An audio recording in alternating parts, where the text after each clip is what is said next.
Hello everyone, मैं नीलू Sen Zoho book में आज आपका हार्दिक स्वागत करती हूँ। आज हम जानेंगे जोहो बुक के डेमो के बारे में कि जोहो बुक क्या है।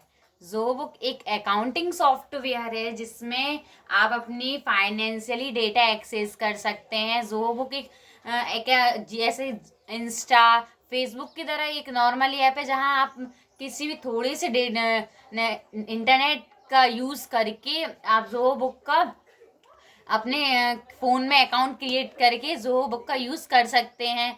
जोहो बुक में आप अकाउंटिंग के साथ साथ जीएसटी भी फाइलिंग कर सकते हैं। जोहो बुक इकलौता सॉफ्टवेयर है जिसमें अकाउंटिंग और जीएसटी साथ में इंक्लूड कर सकते हैं। बाकी जो सॉफ्टवेयर है उनके में आप जीएसटी और अकाउंटिंग साथ में इंक्लूड नहीं कर सकते, बट यहाँ पर आप जोहो बुक में आप अकाउंटिंग प्लस जीएसटी साथ में इंक्लूड कर सकते हैं। जोहो बुक के जो लेफ्ट हैंड साइड में जो आपको दिखाई दे रहे हैं ये मॉड्यूल्स होते हैं, जिनमें फर्स्ट मॉड्यूल आपका होता है डैशबोर्ड। डैशबोर्ड का यूज़ आप अपनी कंपनी की जो financially condition payables and disables होते हैं उनको जानकारी मिलती है। डैशबोर्ड में आपको आपकी डैशबोर्ड में बिजनेस की मतलब कंपनी की जो इनकम्स और एक्सपेंसेस होते हैं उनकी भी जानकारी मिलती है कि कितने इनकम्स हो रहे हैं, कितने एक्सपेंसेस ज़्यादा हो रहे हैं। ऐसा होता है कि अगर कंपनी में खर्च ज़्यादा हो रहे हैं, मीन्स एक्सपेंसेस ज़्यादा हो रहे हैं, तो अपन डैशबोर्ड में उसको एक्सपेंसेस को देख कर अपने खर्च को अपन कट भी कर सकते हैं, कम भी कर सकते हैं। तो डैशबोर्ड में आपकी ये होता है कंपनी में कोई कस्टमर है या कोई वेंडर्स है जो जैसे कि सर्विसेज प्रोवाइड भी की जाती हैं। तो जो सर्विसेज प्रोवाइड की जाती हैं तो सर्विसेज प्रोवाइड की जाती हैं तो उनकी सर्विसेज के अकॉर्डिंग उनकी चार्जेस भी डिसाइड किए जाते हैं और टाइम शीट के अकॉर्डिंग कि वो कितना काम कर रहे हैं। जो कस्टमर्स होते हैं, वेंडर्स होते हैं, ये कितना काम कर रहे हैं, ये कंपनी के जो एम्प्लॉयज़ होते हैं, वो कितना काम कर रहे हैं। तो डैशबोर्ड में अपन टाइम शीट में कंपनी के एम्प्लॉयज़ की अपन सैलरी भी डिसाइड करते हैं कि वो उनकी सर्विसेज के अकॉर्डिंग कि वो कितना काम कर रहे हैं, उसके अकॉर्डिंग उनकी सैलरी डिसाइड भी की जाती है। मीन्स डैशबोर्ड में आपको कंपनी की जो इनकम एक्सपेंसेस होते हैं इनकी जानकारी मिलती है। सेकंड आपका आता है आइटम्स। आइटम्स में आइटम्स में आपकी कंपनी की जो आपने आइटम्स की जानकारी मिलती है कि आपकी क्या खरीद रहे हो या आप क्या बेच रहे हो। तो उस आइटम्स की जानकारी आपको आइटम्स में शो होगी, जिसमें आपको आइटम्स आप कैसे उसका डेटा एक्सेस करेंगे। तो यहाँ से न्यू में जाकर यहाँ गुड्स है कि आपकी सर्विसेज है, ये आपको देखना है पहले। फिर उसमें नेम होगा तो फिर इसमें आपको आइटम्स का नेम लिखना है तथा यूनिट लिखनी है कि कितनी यूनिट है। कोई चीज़ आप मंगा रहे हो, अगर कोई पेन्स हैं तो आपका नेम में आपका पेन आएगा एंड यूनिट कितनी आप पेन ले रहे हो तो वो आपकी यूनिट्स आएगी। सेलिंग प्राइस आएगी जो जिसमें आप बेच रहे हो और इसमें आपकी कॉस्ट प्राइस, उसकी रियल प्राइस क्या है। यहाँ आपका अकाउंट एंड डिस्क्रिप्शन करके सेव कर देना है। ये आपकी बिल आइटम्स में हो गया। थर्ड मॉड्यूल्स है आपके एक सेकेंड थर्ड मॉड्यूल्स आपकी बैंकिंग मॉड्यूल में आपकी बैंक से रिलेटेड पूरी जानकारी आपकी बैंकिंग मॉड्यूल्स में होती है कि एक बिजनेस में मतलब कंपनी में बैंकिंग रिलेटेड जितनी भी एंट्रीज होती हैं कि किस बैंक से कितना पेमेंट हो रहा है या कितना आ रहा है या जा रहा है, बैंकिंग रिलेटेड जो बैंकिंग एंट्रीज होती हैं वो आपके बैंकिंग मॉड्यूल्स में आएंगी। बैंक से रिलेटेड जो भी काम होता है आपकी कंपनी में वो पूरी जानकारी बैंकिंग मॉड्यूल्स में आपकी होती है। फोर्थ होगा आपका सेल्स। अब सेल्स होता है, फोर्थ है सेल्स। सेल्स का मीन्स क्या होता है कि कोई चीज़ बेचना, कंपनी हो या बिजनेस कोई चीज़ बेच रही है तो उसकी जो बेचने की जो पूरी जानकारी होगी आपकी सेल्स मॉड्यूल्स में आएगी। सेल्स मॉड्यूल्स में क्या होगा तो जिसमें सबसे पहले अगर कोई किसी कस्टमर को आप कोई चीज़ बेच रहे हो, आपने कोई चीज़ बेची है तो वो सबसे पहले कस्टमर क्रिएट किए जाएंगे। सेल्स में सबसे पहले आपको कस्टमर क्रिएट किए जाएंगे कि आप कौन से कस्टमर हो, मतलब आपको क्या बेचा जा रहा है। तो सबसे पहले कस्टमर क्रिएट होंगे। कस्टमर क्रिएट आप यहाँ से न्यू, ये प्लस साइन दिखाई दे रहा है आपको, ये न्यू करके, तो ये कस्टमर क्रिएट करेंगे सबसे पहले।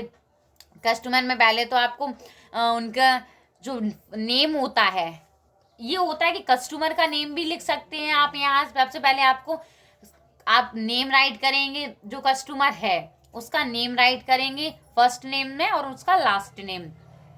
फिर यहाँ आप अपने कंपनी का नाम करोगे उसकी, कि एक कंपनी दूसरी कंपनी को कुछ बेच रही है, तो उस यहाँ आप कंपनी नेम में आपका कंपनी नेम आएगा, उसकी कंपनी नेम आएगा। थर्ड, यहाँ कस्टमर का डिस्प्ले नेम। ऐसा होता है कस्टमर अपना नेम भी लिखा रहता है और अपनी कंपनी का भी नेम लिखा रहता है, तो यहाँ आपको ये देखना है कि वो अपना नाम लिखवाना चाहता है या कंपनी का नेम। थर्ड, फोर्थ, आपके कस्टमर ईमेल आएगा, कस्टमर का फ़ोन नंबर आएगा, वेबसाइट्स आएंगी, करेंसी, ओपनिंग बैलेंस कितना है, अगर ओपनिंग बैलेंस है तो उसको मेंशन कर दीजिए, नहीं है तो फिर मत कीजिए। पेमेंट टर्म, पेमेंट टर्म में ये होता है कि अगर कस्टमर है, उसने कोई चीज़ खरीदी है, कंपनी ने उसको बेची है, यहाँ से अपन ने जो उसने बेची है, सेकंड सामने वाली कंपनी ने आपकी चीज़ खरीदी है, तो वो टाइम तो बताएगी ना, अगर वो पेमेंट करेगी, आपको पेमेंट देगी अगर वो, तो ऐसे बेचने के बाद जो पेमेंट देगी तो उसकी यहाँ टाइम डेट होती है कि कितने दिनों बाद देगी, कि कितने महीनों बाद देगी, कितने हफ्तों बाद। तो यहाँ डू ऑन रिसिप्ट में ये होता है कि उसमें डेट मेंशन होती है। फिर आपकी पोर्टल लैंग्वेज, जो आपकी लैंग्वेज होगी वो, और यहाँ से कुछ और डिटेल्स भी होती है, जैसे कि एड्रेस। यहाँ एड्रेस में आके आपको अटेंशन, कंट्रीज, रीजन, एड्रेस, आपकी सिटी क्या है, स्टेट क्या है, zip code, pin code, phone number, fax number, ये कुछ जो डिटेल्स होती है वो आपको फिल करना है, वो आपको कस्टमर की साइट से मिलेंगी, तो इसमें आपको वो डिटेल्स फिल करनी होती है। कॉन्टैक्ट पर्सन में भी आपको उसका नेम, कस्टमर का नेम करना है, लास्ट नेम करना है, email address, work phone number और मोबाइल डेटा, ये कुछ डिटेल्स होती है जो आपको इसमें फिल करने के फिर आपको सेव कर देना है। यहाँ से फिर आपको सेव कर देना है। हाँ, ये आपका कस्टमर्स बन जाएंगे, जो सेल्स किया था मीन्स कस्टमर बन गए। उसके बाद आपको बनाएंगे, अगर आपने कस्टमर किए हैं, मतलब आपने कोई चीज़ बेची है कस्टमर्स को, तो फिर उनके इन्वॉइसेस भी बनाओगे आप। इन्वॉइसेस ये हैं, ये देखिए मैंने कुछ इन्वॉइसेस बनाए थे। तो आप उनकी इन्वॉइस बनाओगी। इन्वॉइस बना के, इन्वॉइस कैसे बनाते हैं, यहाँ न्यू प्लस न्यू पर जाकर, ये आ गई डिटेल्स।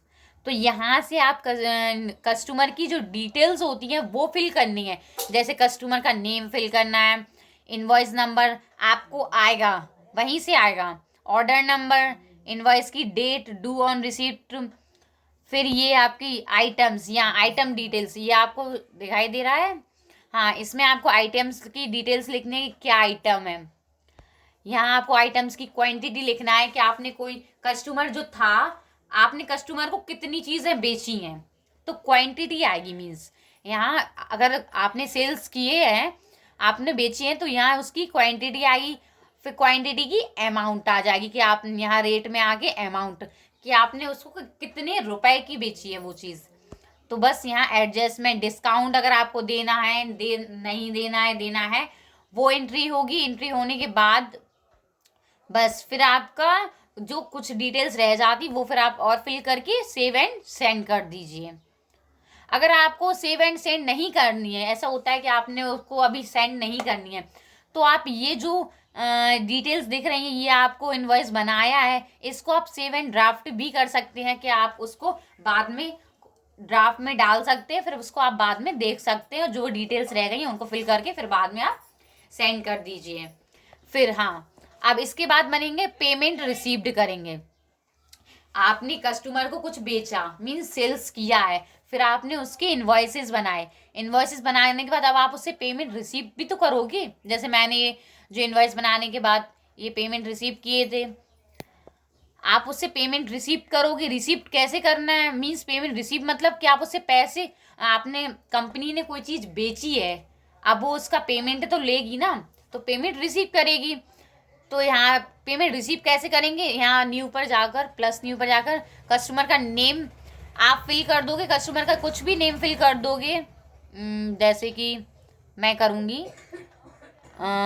ग्रो ग्रीन, मैंने ग्रो ग्रीन कर दिया। अब यहाँ मैंने इस कंपनी को मैंने कुछ बेचा था, इसके इन्वाइसेस बनाने के बाद अब मैं उससे कंपनी से अपना पेमेंट रिसीव करूँगी, मीन्स उससे अपना पैसे लूँगी ना उस चीज़ के।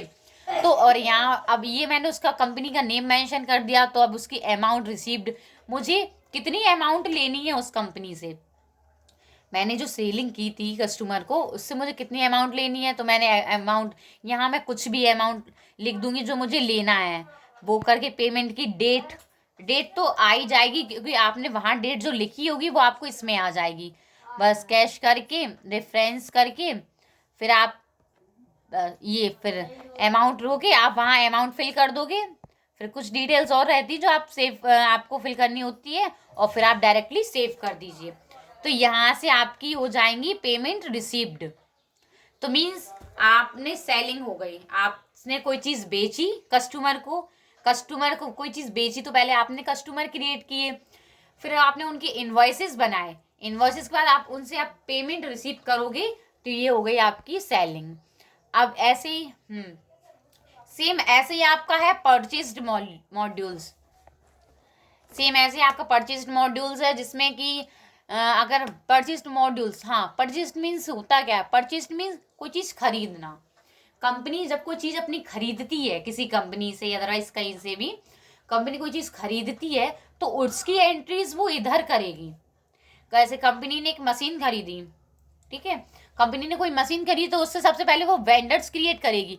वेंडर्स मतलब उसने कोई चीज़ किससे खरीदी, वेंडर्स मतलब उसने कोई चीज़ किससे खरीदी, कंपनी ने कोई चीज़ खरीदी तो उसने किससे खरीदी, तो उसके ये मैंने देखिए आप कुछ वेंडर्स बनाए थे, तो मैंने उससे जिससे खरीदी है पहले उसका नेम गौरव निक, मतलब गौरव निक से खरीदी है मैंने, ये देखिए आप, मैंने उसकी कुछ डिटेल्स है इसमें। हाँ, कंपनी ने जैसे ही आपने, तो उसने सबसे पहले आपको वेंडर्स क्रिएट करना है, कंपनी कोई चीज़ खरीदती है तो वो वेंडर्स क्रिएट करने के लिए आप प्लस न्यू पर जाएंगे, प्लस न्यू पर जाके सेम आपको जैसे आपने सेलिंग की डिटेल्स फिल की थी, ऐसे ही आपको वेंडर्स में भी करना है। परचेज में आके वेंडर्स में आपको first name last name company का नेम मतलब कि आपने किस कंपनी से खरीदी है